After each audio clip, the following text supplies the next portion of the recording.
We've got some Hey, fresh new I'm young Luis. talent And doing some I'm things that I know Luis. you haven't And you're heard listening to the before. Content is Profit podcast. Special episode alert. Today we have a business royalty in the house. One of the most impressive entrepreneurs we've had on Content is Profit to date.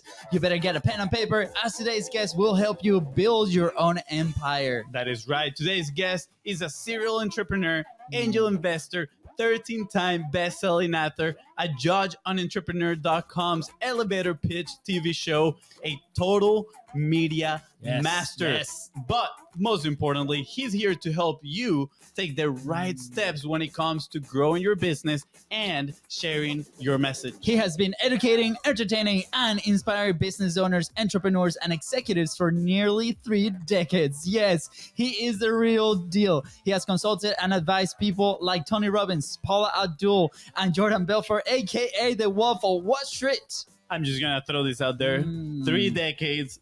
That's more. That's my age. Yeah, Just, that's put that out there. you Yeah, know. just like, So woo. the amount of experience we're getting to end the show is absolutely amazing. Let's go. Without further ado, please welcome the media master himself and soon to be Content is Profit Hall of Famer, Mike Koenigs. Woo-hoo. Hey boys, how you doing?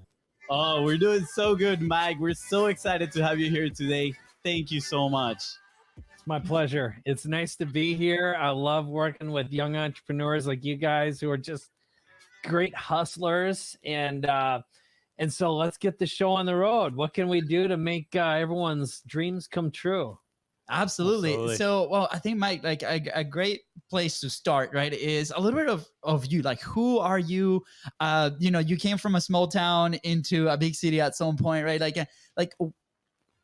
can you walk us through like the why of what you're doing today, right? Because you've been in this industry for quite a while now. You've seen many things. You've seen the evolution, right? But that first like little bug that got you. What was it? Well, the real honest answer is I grew up in a very small town in Minnesota, Eagle Lake, Minnesota, which is about 2 hours south of Minneapolis. And I'm the oldest of 4 kids. My dad was a barber.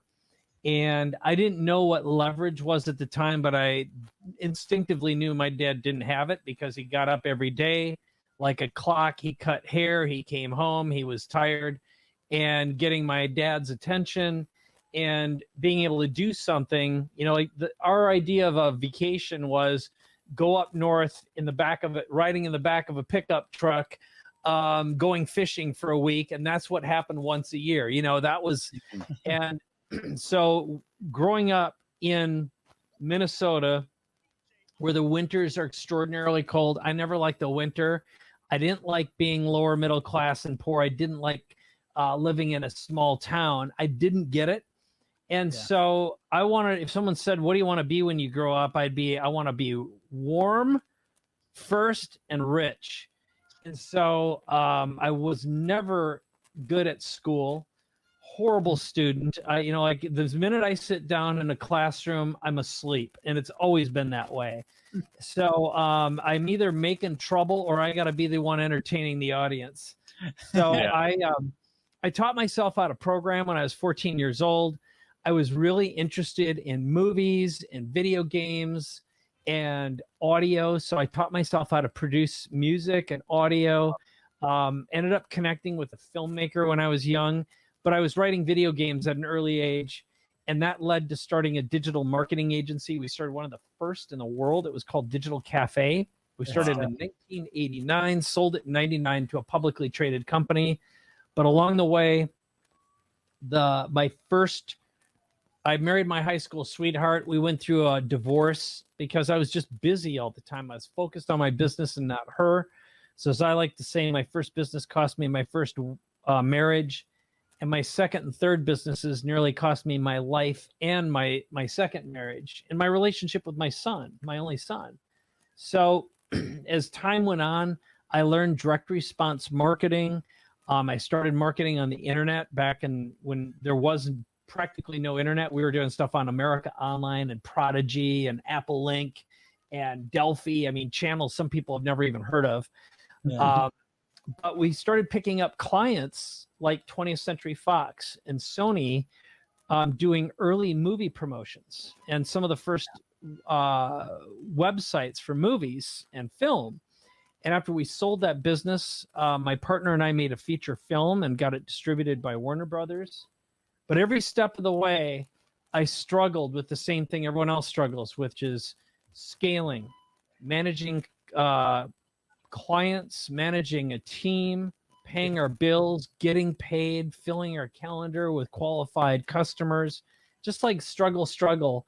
Yeah. And when I got introduced to direct response marketing and online marketing, I ended up meeting some of the original OGs, and they became friends of mine, like Jeff Walker and Frank Kern and Mike Filsame, and at the time, Andy Jenkins, and some of the second and third generation guys like Brendan Burchard and Russell Brunson, who we used to promote each other's stuff, get on each other's, get involved in each other's launches and all that kind of thing. Yeah. There's a lot of other steps in between, but at least that'll get you a little bit moving forward until we talk about cancer and managing life in general.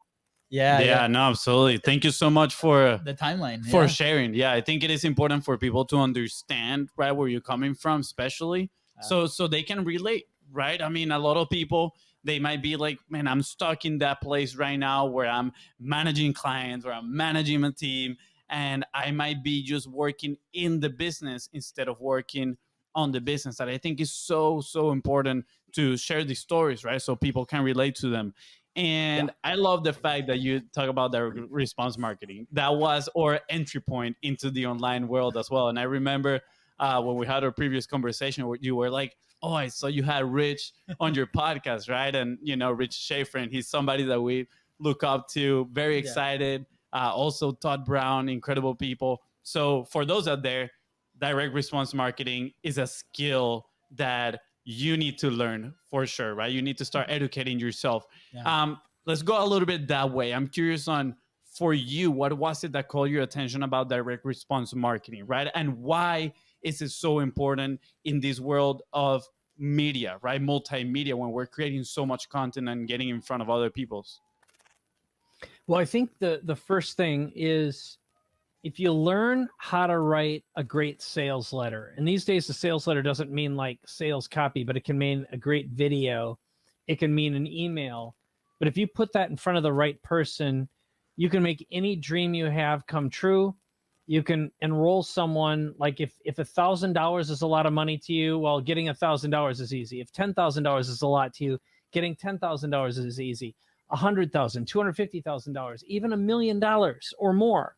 And what I was intrigued with, so this goes back a while, but like in 1985 or 84, Congress made it possible to do something called long format video on television, which is basically an infomercial. Before then, you could do a 30-second or up to, I think, maybe a 90-second commercial. But it became possible that you could run a 30-minute infomercial. And one of the first people who did that was a guy named Joe Sugarman. Later on, Tony Robbins started doing it. And Joe Sugarman sold something called blue blocker sunglasses, which basically are glasses that kept out the blue light from the sun. But the way he did it is he took a film crew on Venice Beach, and he walked along and handed people glasses and caught their reaction shot. So they'd put on the glasses and they'd go like, oh, wow, everything's so clear. And the thing that really got that infomercial going is it was during the early days of rap, and a guy on the boardwalk picked up the glasses, put them on, and sang a rap in real time about how blue blockers were so easy to see through, et cetera, et cetera. Yeah. And the video went viral. But this is back in the television days when you'd have to wait for it to be on to watch it. But Joe Sugarman sold $1 billion worth of sunglasses with blue blockers. And if you fast forward a few years, I was speaking at an event because the first product I ever created was called the Internet Infomercial Toolkit. And I released it in 2003. Now, YouTube came out in 2005. So this literally came out before there was a YouTube, and I was showing people how to use video to sell stuff online. And I completely adapted the television infomercial. Yeah. And I modeled a lot of what I learned from Joe Sugarman. But I met Joe, and I was about to create the second version of the Infomercial Toolkit. And I told Joe who I was. And I said, Joe, I'd love to do a partnership. If there's anything I can do for you, if I can interview. And he goes, stop. The answer is yes. He said, why don't you fly to Vegas and meet me? I'll pick you up at the airport, take you to my studio. You can interview me and you can do whatever you want. And I go, well, what do you want? He goes, I don't want anything. He says, I made plenty of money. I don't want money. I just love helping out young entrepreneurs. Wow. And my brain was like tried to explode because I'm so used to like, what do I need to do for you? What do I need to do for you? What do I, and it's like, you asking me to help you, the answer is always yes. Yeah. And I wasn't used to getting that kind of mentorship, but that's really how that product came to be. Is I just reached out to some of the old OGs of infomercials and asked for their help. And every time they'd always say, yes, yes, and yes. And they gave me license rights to use their infomercials. They gave me scripts. They talked to me. And I created $1,000 information product that made millions of dollars. And I just sold it online, sold it with teleseminars. There were no webinars then. Yeah. I find this fascinating, right? Because we're looking, obviously we haven't been as close to like this experience as you have been, right? On time and in contact with those OGs that today, people like us, for example, it is really challenging to maybe get in contact with one of those guys because, the years of experience, the filters that go through, right? And so this is incredible to go look back and just know, like, for example, for us, a big thing has been asking for the show, right? Like everybody, just like with you or with Todd or with Rich, right? It has been just like, hey, let's go ask, right? You never know what's going to happen. What's the worst that can happen? They say no, and then we're still in the same place and we ask again until they come to the show, right? Until we show up to their house and knock on the door. But guess what? The answer, like, more than likely is going to be like, yes, right? Because people want to help, especially people that are at that level. There's a lot of people that are learning. And I think people take that for granted, or they assume that normally the worst scenario possible, and then they freeze to do that, right? So something that has helped us produce and evolve with content is Profit has been, we call it table face, right? We're like, just go and ask for what you want, right? And then from there, we're gonna get an answer, either a yes or a no, right? Either way, we win, because if it's a no, we know what direction to take after that. So it's I love the fact that this shows up also in your story, and I'm sure not only in this case, but so many. And let this be a lesson, right, for those that are listening. Be like, hey, go and ask, knock on the doors, right? Like, be out there, be present for those opportunities. And like Fonzie say, the extrovert theory, right?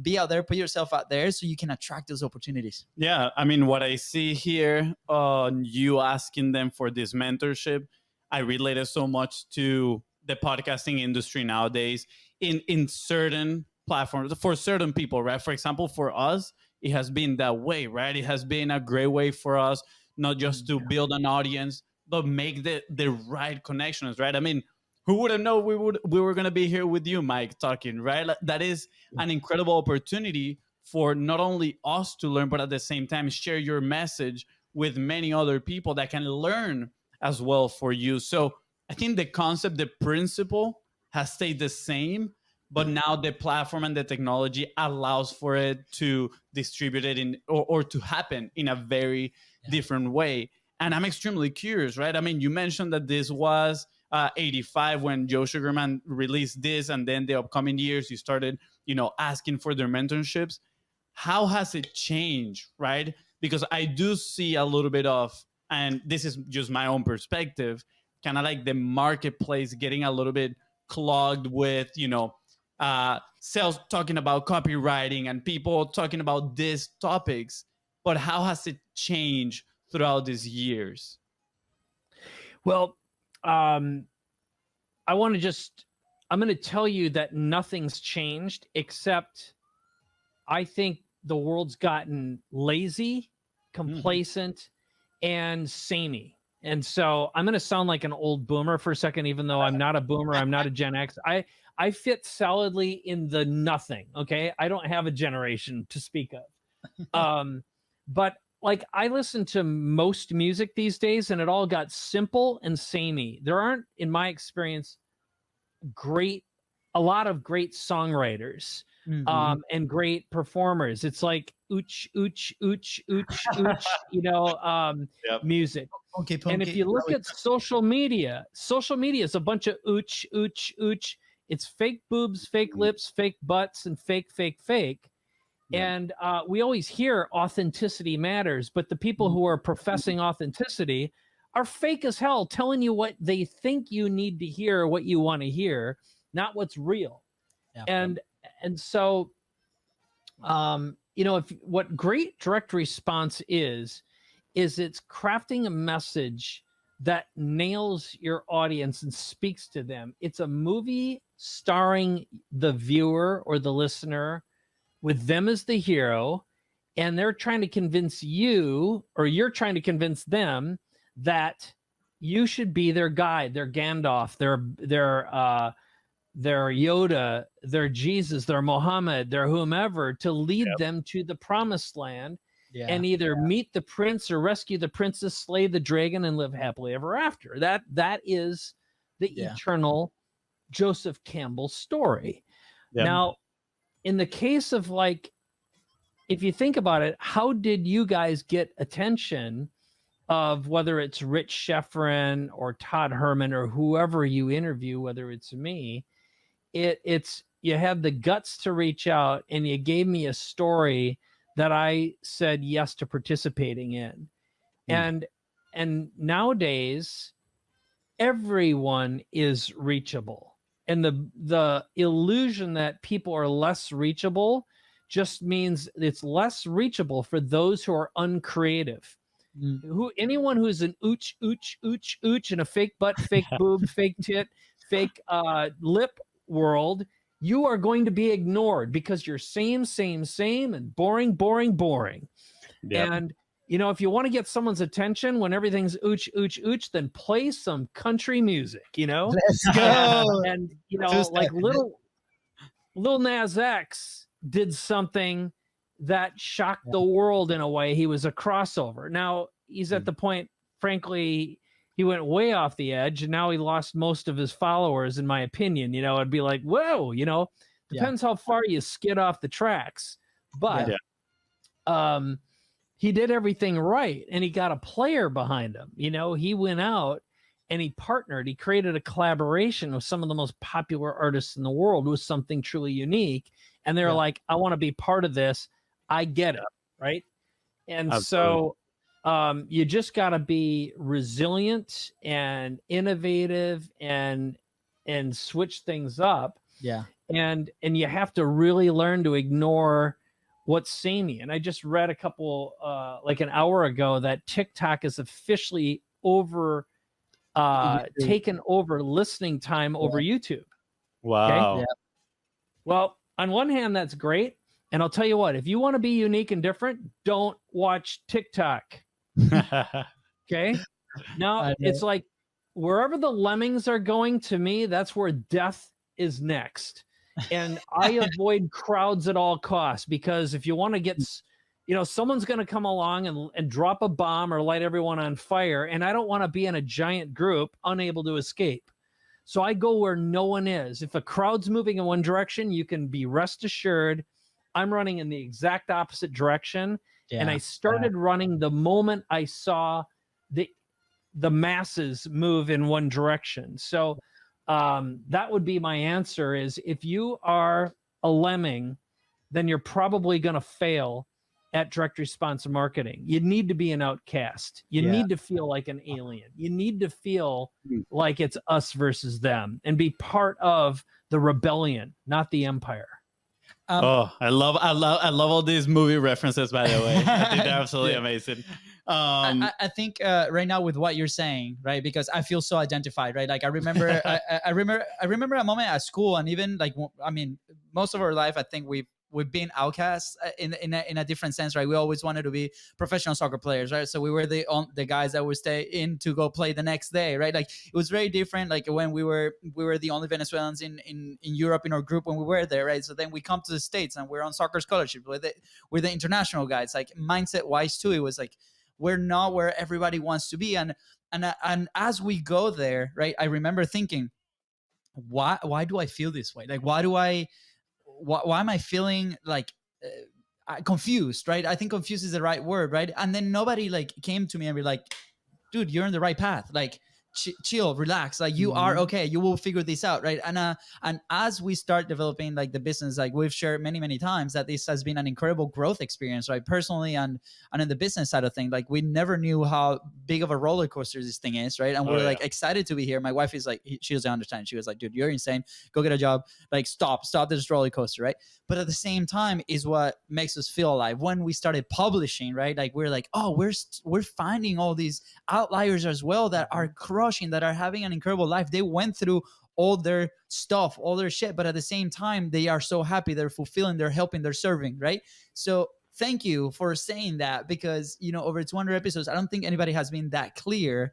And as you're telling that story, I'm like, I feel okay, right? Not that I wasn't, but I feel okay, more okay now. And I want to acknowledge that for the listener, because there might be some people in there that really feel like an outcast, and just know that you're on the right path.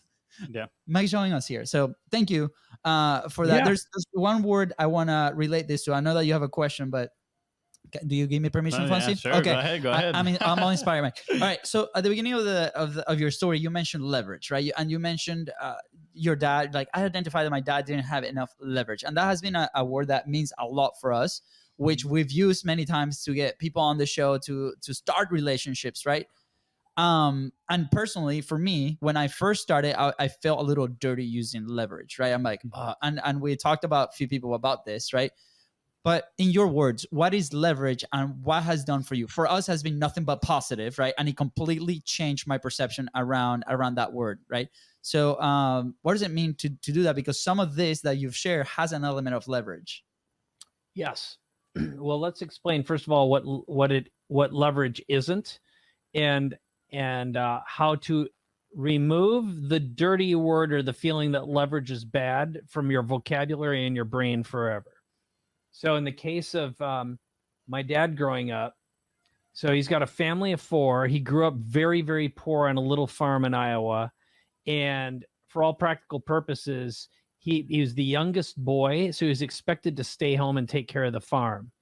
And he wound up becoming an indentured servant to his uncle, who was abusive and mean and basically made him a slave. And my dad joined the military to escape the farm. And he was really short. He was like 5 foot tall. And he didn't grow to 5'6", which is the tallest he ever was on his best day ever, until he was in his 20s. So just imagine this poor kid from Iowa, 5 foot tall, as more or less a little slave on this little farm, and hard worker, great, just a really good person, but a man of the earth. You know, you wouldn't meet him and go, what a genius or something. He was he could dance, he could sing, he was entertaining and funny. You know, that's how he made up for being a little kid. Yeah. But he ended up going into the military, and while he was there, he started playing guitar. He became a very good entertainer. He also led a Boy Scout troop. He was an Eagle Scout back when being a Boy Scout didn't mean either being an abused or being an abuser, but when it really gave young men possibility and potential. And it also, he started cutting hair. So here he is in the military, and he found a way to make some extra money, which in a way is a little bit of leverage. Yep. But he came home, got his barber's license, and got a job, and eventually took over the shop and ran it. Yeah. But, you know, a haircut was worth about $5. And on your best day, you could maybe squeeze in 3 haircuts an hour. Okay. If you're going to have a relationship with the person in the chair. And if you worked 8 hours, when you had a booked calendar, that's 24 times $5, you're making $75 a day, which, maybe $100 a day was good at that point, but it's not a lot of money to feed a family of 4 and have a house and. My mom was a housewife. So, now what he started doing though, to gain a little leverage, is he found out how to create hair pieces. So it's basically men's wigs before they had implants or and everything else you do today. So then you could custom cut these things and fit them and make a couple $100. So if he'd do a hair piece or 3 a week, he'd double his income, and he could make as much in an hour doing a hair piece as he would all day cutting 24 heads. Right? Yeah. Wow. And like this guy got up every day that I can remember at 6 a.m., made a pot of coffee, got in his pickup, drove to work, came home, had a drink, and fell asleep in the chair. That was the vision I had of my dad. Now I give you that extended long story to create a frame. Okay. So leverage to me is, on one hand, if you can leverage your time to earn more in less time, like he did, he got it. Now, he also was the building inspector for our town, the city clerk. He also sharpened scissors. He did handyman work. Like, this guy was always busy, but at the expense of the relationship with his kids and my mom. All right. That ain't leverage. That's negative leverage. Okay. So this is more than making money. Now, true leverage historically has been buy some rental properties and upgrade the place. So maybe you buy it for 200 grand, upgrade it. So the bank says it's now worth 350, pull out the 150,000 because the thing's increased in value, and use that money to buy another property, all while you generate enough rental income to pay the bills and maybe a little extra. You get 10 of those things going, where now in that case, you can be leveraged, meaning if the market takes a dump, you're screwed. Okay. That's bad leverage. But a good leverage is when the market keeps on going up, or if, let's say, the 3 of us decided, hey, we've got an idea to create a little software company, and we're going to leverage our listeners, our viewers, and our followers. Maybe there's 100, maybe there's 1,000 who'd each pay $100 or $1,000 a month. Well, the way you make money is 1,000 times 1,000 is 1,000,000. So if you had 1,000 customers paying you $1,000 a month, that's $1 million a month, baby doll. Let's go. And there's no such thing as passive income when it comes to software. You got to have a team. You got to have developers. There's going to be risk. What happens if your credit card company blows up one day? But at least on the surface, the passive income is a form of leverage, but there's always a price for it, right? It's either lifestyle, risk. So I think leverage is, to me, a better phrase is balanced leverage. That's when it's acceptable risk, enough upside, without harming your lifestyle, your quality of life, or your relationships. Yeah. And so, again, that was a long-winded explanation, but I think balanced leverage in a form of passive income with an upside where you can sell the asset someday. In the case of, if you built a software company, one of the things that I had going for me is I had 2 software companies after I sold Digital Cafe, and I got multiples on that. Meaning, if you've got a really good software company, and let's say it's generating $5 million a year, and half of that's profit, so $2.5 million of its profit. Well, if that's recurring revenue to a private equity firm, they might give you 10 or 25 times your EBITDA. Okay, which for all practical purposes, we'll call it your profit. So imagine getting 10 times $2.5 million, or 20 times $2.5 million. That's what I call a good day in the office, honey. Might have been 10 years to get there, but so that is a place of leverage. If you can be building something, earning money, doing it without too much risk, and getting huge multiples when you exit. That's great leverage. Wow. I love that. I love that definition, of balanced leverage, which is enough risk, uh, good upside, and that doesn't hinder your personal life, right? And I think that's where most people fail when they go into entrepreneurship is they expect they need to sacrifice, right, certain aspects of their life to make it up in other sides, particularly in the business, right? And I felt that way myself, honestly. I felt I have a girlfriend, and I felt sometimes that I'm like, oh well, I need to sacrifice my part of my relationship to dedicate to the business, right? Maybe I need to rethink certain things on like, okay, are the activities that I'm doing, do they have the right upside? And that is something we've actually seen that is like, maybe we just need to eliminate a few of these things from the table so we can focus on the right things, right, that are going to move us forward. And when we're talking about balanced leverage, the one thing that comes to mind, Mike, is what you told me when we first talked behind the scenes, right? Our first conversation, that is like, you were like, I decided to leave everything so I could help people. So I could help people, build their own empires, be the best that they can be, right? And when you're talking about balanced leverage, I'm like, this is probably what he's trying to teach them, right? He's trying to teach them how to be able to live their life while building a successful business with good upside, right? So then we can have a good day at the job, right? Yeah, good day at the office. At the office, good day at the office, right? So I want to go there, right? Because I know you have some incredible case studies.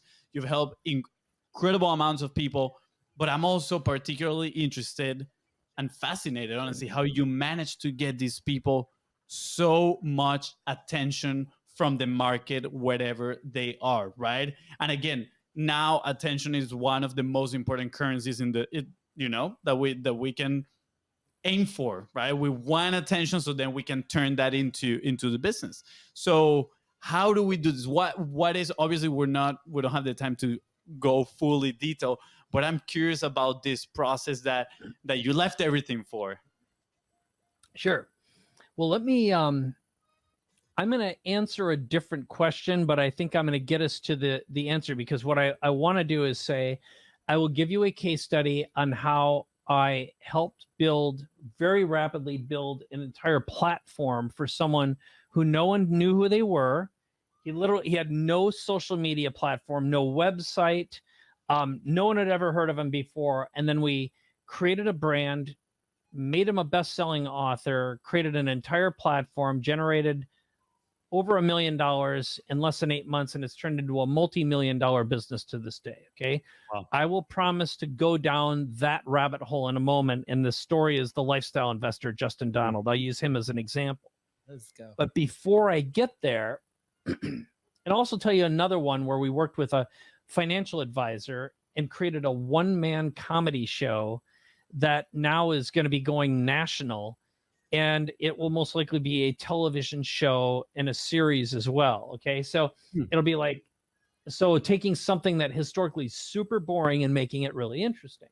Yeah. But before, I will just say, here's what I find the typical entrepreneur's journey is.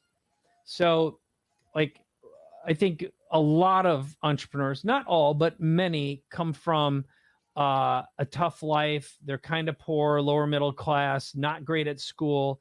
You feel like the outcast. Like I say, the movies to refer to in the 80s were like Revenge of the Nerds, Ferris Bueller's Day Off, Luke Skywalker in Star Wars, War Games, that if you've ever heard of that or seen it. Yep. But they're all like the outcast, the nerd. And I remember the moment I heard my nephew talking about how if you talk to girls his age, and this is a couple of years ago, they weren't rooting for the football star, homecoming king of yesteryear. Now they're looking for Bill Gates. They were going for the nerds. And I thought, hell yeah, the world's finally changed, and I know growing up, it'd be like, if you were the smart guy, if you're hanging out with the computers, Game over. No chick wanted you, you know. You might as well just cover yourself in BO spray. Yeah. But you know, the world's changed in that regard. But the pathway that we take as entrepreneurs a lot of time is this: I don't want to be poor anymore, and I want my freedom. I'm never going to flip another burger, rake another lawn, mow another. I don't want to be like everyone else. Yeah. Trying to get away from that factory job or whatever factory means. Yeah. And I'll do anything to get out of that, oftentimes at the expense of your health, your relationships, and whatever else, right? It's just like you put your head down, and it's very easy to wake up one day 20 years later and your kids don't know who you are. Your wife hates you or has long left you. You're fat. You've got an alcohol problem. And yeah, you won the prize. You finally got the money. And you realize along the way your values changed. All the things that you thought were so important, when you get them, you realize the stuff that mattered was the stuff that you destroyed along the way. And that's so typical that what I've found is oftentimes after you hit your big win and then you grind and grind because it's like, well, what if that was luck? You start doubting yourself and think that maybe you can't do it again. So now you push yourself again. Okay. And some people risk it all and they lose it all because the first time was kind of lucky. Right place, right time, right partners, right everything. And maybe they got unlucky the second time and lose it all. And then you got another monkey on your back. But what I've found and what happened to me is I had built and sold 5 businesses. Along the way, I had cancer. I almost died. And that was like, and my marriage wasn't going great at the time. I wanted out. I've got a 14-year-old boy, even younger than that at the time. Let's see, he's 19 right now, 8, he's 11. Okay. Wow. So, and like I missed a lot of games because I was being busy and traveling and pitching and selling and blah, blah, blah, blah, blah. Right. Yeah. So, about 3 years ago, after all this, I couldn't get out of bed. I was hardcore depressed. I was anxious, and I lost my courage. I lost my drive. And I was like, I hate my business. I felt like a bitch. You know, it's like I got a lot of overhead. I got a lot of people work for me. I got a really complicated funnels. I'm advertising on Facebook and Instagram and everything else. And all my ads quit working. My funnels quit working. I'm losing $250,000 a month. And I hate everything. And I'm like hard depressed. Like I literally wanted to be dead. And at the same time, I felt like I have no right to feel this way. I'm successful. I've lived the American dream. I got a place on the beach. I drive a fancy sports car. I'm married to a beautiful person. I got this kid. I have. And at the same time, I'm feeling empty inside. Wow. And make a long story short, I shut everything down. I wound it down, and I did it elegantly. I fulfilled every promise I had to make. I fulfilled all the contracts that I had signed, but I got through it. And it took about 8 months to wind down. And I happened to find someone who bought my business and my products. Like things turned out, even though at first it looked like it was just going to be a $2 million disaster. Oh. And so I was really transparent, though, about what I was going through. And I told a lot of business owners, here's what's happening. I have to quit doing what I'm doing. And I want to do something that's narrow and deep and meaningful instead of wide and shallow to thousands of people.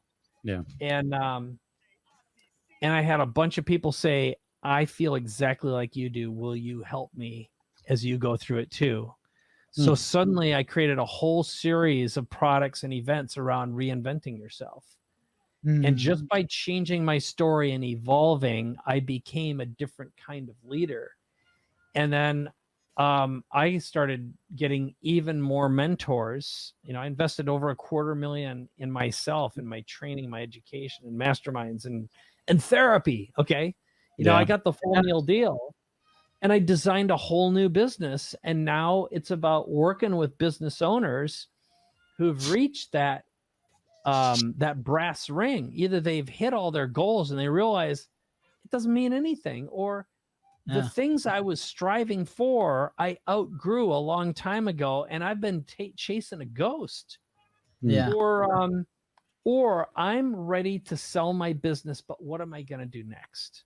Okay, so I'll kind of put a book note there, see if you have any questions, and then I'll tell you about the story about building celebrity, but doing it from an authentic way that feeds your soul. You know, it's what I think is usually the last major evolution every business owner, founder, and entrepreneur goes through after they've hit that brass ring. They've accomplished what they've accomplished. Yeah.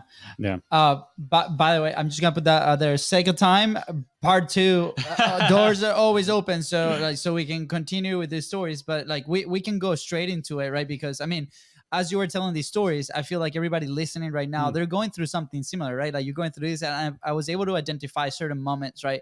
Maybe not like you or as aggressive at you, but like we can learn from people like you. Be like, I don't want to get to that point, right? I don't need to get to that point, right? We got to be smart and learn from those stories of people that came before us. So I really appreciate you sharing your journey, and we can continue. I don't know, unless Fonzie has another question, right? I just want to add, last guest we had here on the show, he was sharing about the ability of learning from the collective story, right? Learning from other people's story. And I really want you, the listener right now, to go back maybe 3-4 minutes and listen to this again, because there's so many lessons. We don't have to experience the same pain to then take action, right? We can learn from somebody like Mike, right, that already lived that, and he's willing to share his story, his message, and honestly, kind of like put your life on the line to teach people what to do and how to do it correctly. Yeah. So thank you. And yeah, I'm ready to dive in directly into the next part. Okay. So here's what I believe most people, either they evolve to and realize this is what they really want and need, or they often say, what I really want to do is, and I'm doing this so that I can, okay? And when you have those conversations, what typically happens is, someone will say, well, I really want to travel the world and I want to support a nonprofit and build a hospital or go back. Like they're motivated by some sort of philanthropic thing. Now, my wife has run a philanthropic organization called the Just Like My Child Foundation for 16 years. And the very brief backstory is her parents are Holocaust survivors. So she has almost no living relatives. Everyone got cooked in the ovens. Okay. Wow. They literally ran out of Yugoslavia when the Nazis were marching in and managed to get over here. And she was raised very poor. She was very abused growing up. And when she just woke up in the middle of the night once and said, I got to go to Africa. I can hear the babies dying. I can hear them screaming. And there's a Holocaust happening, and I'm not going to let it happen on my watch. Now, the story is longer than that, but that's essentially the framework. And started going there, came back, started raising money and going back and building schools and hospitals, and eventually created something called the Girl Power Project. But the point of my story here is what oftentimes happens once you've tasted a certain amount of success, and when you can afford a vacation, you find something that really speaks to your heart and your soul. And you'd be like, man, if I didn't have this business, I'd serve this thing instead, And it's like, I just need to reach my FU number. I need to have enough money in the bank so I never have to work again and I can focus all my energy on this. Yeah. And the real thing to ask yourself is, why not now? And what's the illusion that prevents you from living what your heart tells you, what your whole soul is telling you? And that is something that, again, our traumas, our old fear traumas of not being enough, not having enough, get in our way. Yeah. And I'm not saying I've solved these. I've learned how to observe and put a container around and say, I recognize you little demon. Okay. It still bothers me, but at least I know it when it's nagging me. Exactly. And I know how to put it in a box. Okay. Yeah. Yeah. So here's how the story unfolds. So once I went through my own dark night of the soul and realized I had to literally liquidate everything. Like I sold or gave away everything. I had like 30 years of unbelievable books. I had this huge bookshelf. I just gave it all away. I didn't want to have anything. I wanted to just get rid of everything. I had this huge studio. Yeah. Shut it down, gave everything away or sold it. And I wanted to just move towards minimalism.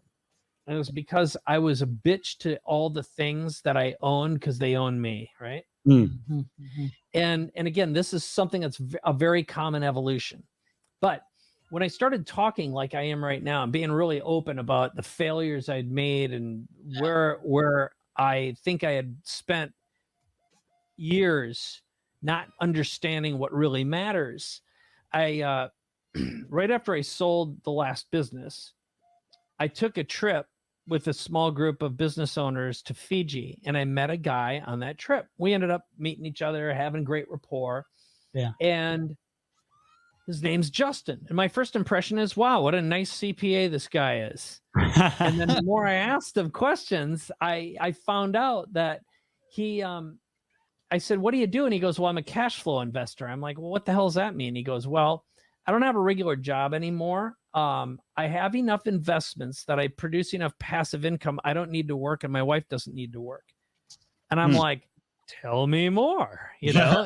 and he goes, well, I used to work at Cutco Knives. My wife was a school teacher. My busiest time of the year was summer, and her off time was summer, so we didn't see each other. And we got the 7-year-old girl. And so I decided to start investing, and my goal was to generate enough passive income so she could quit and spend all her time with her daughter and then be with me when I had time off. And as soon as I accomplished that, I decided to do it for me. So I had to replace $65,000 for her income at first, about $150 for his. Wow. And then from there, the momentum happened. Yeah. And I said, have you ever written a book? And he goes, no. I go, do you speak? No, but I'd like to.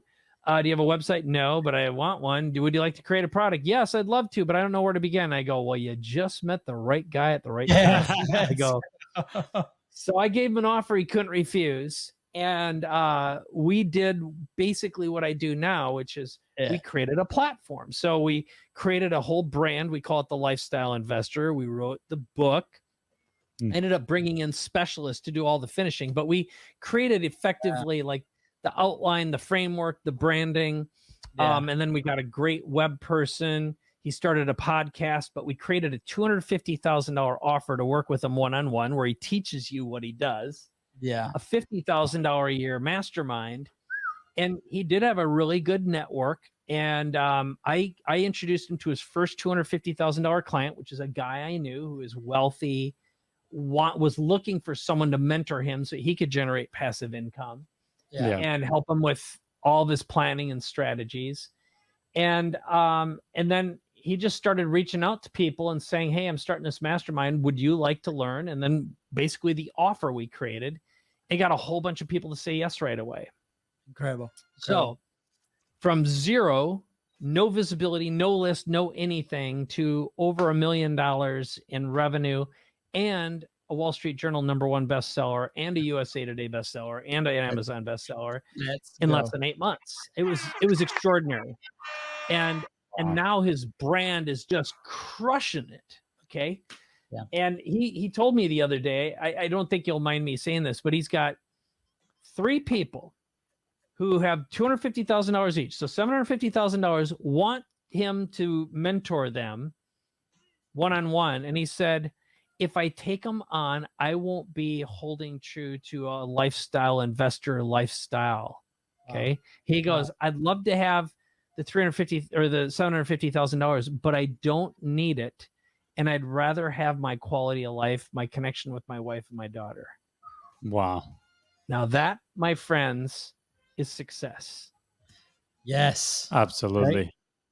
When you have the willingness and ability to say no to the money, know it's there anytime you want it, but you've hit that point where the things that matter most are the things that matter most, and you know you can have impact. and you've got a platform. And now he's got the ability to, because of his podcast, he can pretty much interview any billionaire he wants to reach out to.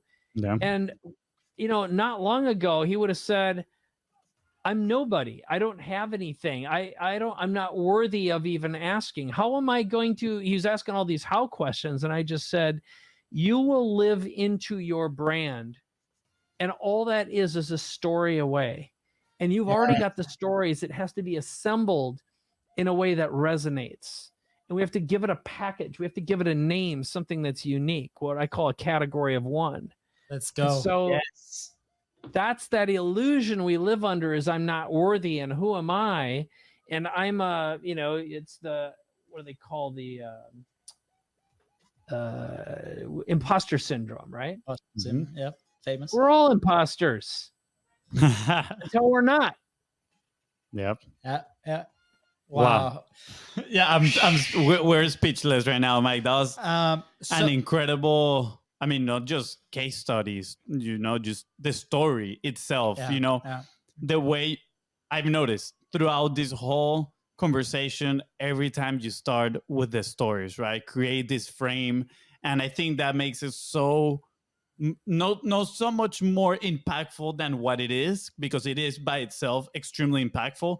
You just help people comprehend it even better, right? And I love everything that you talked about, that category of one, which, by the way, you have a video about that. I think it's on YouTube. That is absolutely amazing, with the example of the songwriter. I love that video. So go check it out, guys. We're going to leave it in the links below. But also, we're going to have to send this clip to Justin, if you don't mind us. We're like, hey, dude, look at this. Mike is sharing your amazing story. But yeah, thank you so much.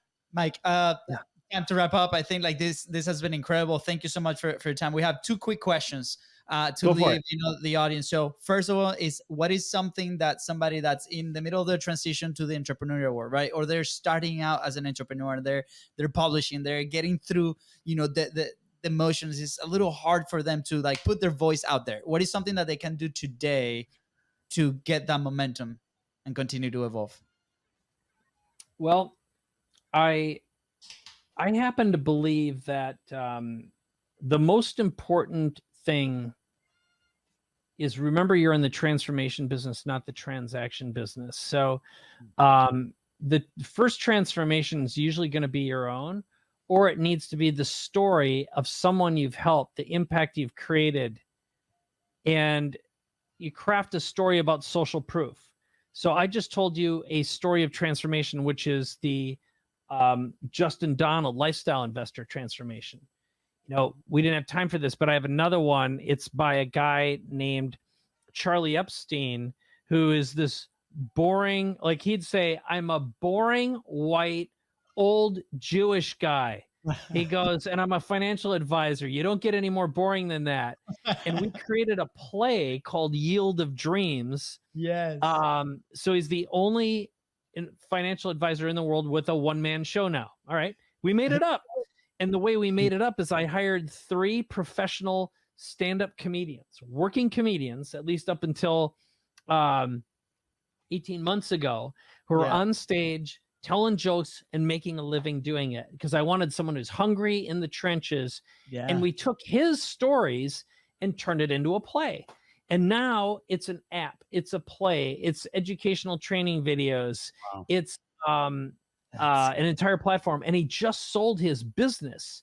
So he's going to go on the road and introduce people to and help heal their pain about money, which in turn will get them to raise their hands and say, who do I want to manage my money except this guy? Because he's a freaking genius. Okay, him and his team. Yeah. So what a way to be unique. And I tell you that story because that's another one of my transformations. Now, it takes a while when you're just getting started to figure out what resonates with an audience, what resonates with your perfect clientele. But my advice is learn how to storytell, pay attention to stories, and learn how to tell stories either about yourself in a way that an audience resonates with, meaning it's not about you, it's about them. Tell a story about someone you've helped, and talk about what their before, during, and after life is like. Okay. That is the core of what great marketing, direct response marketing is.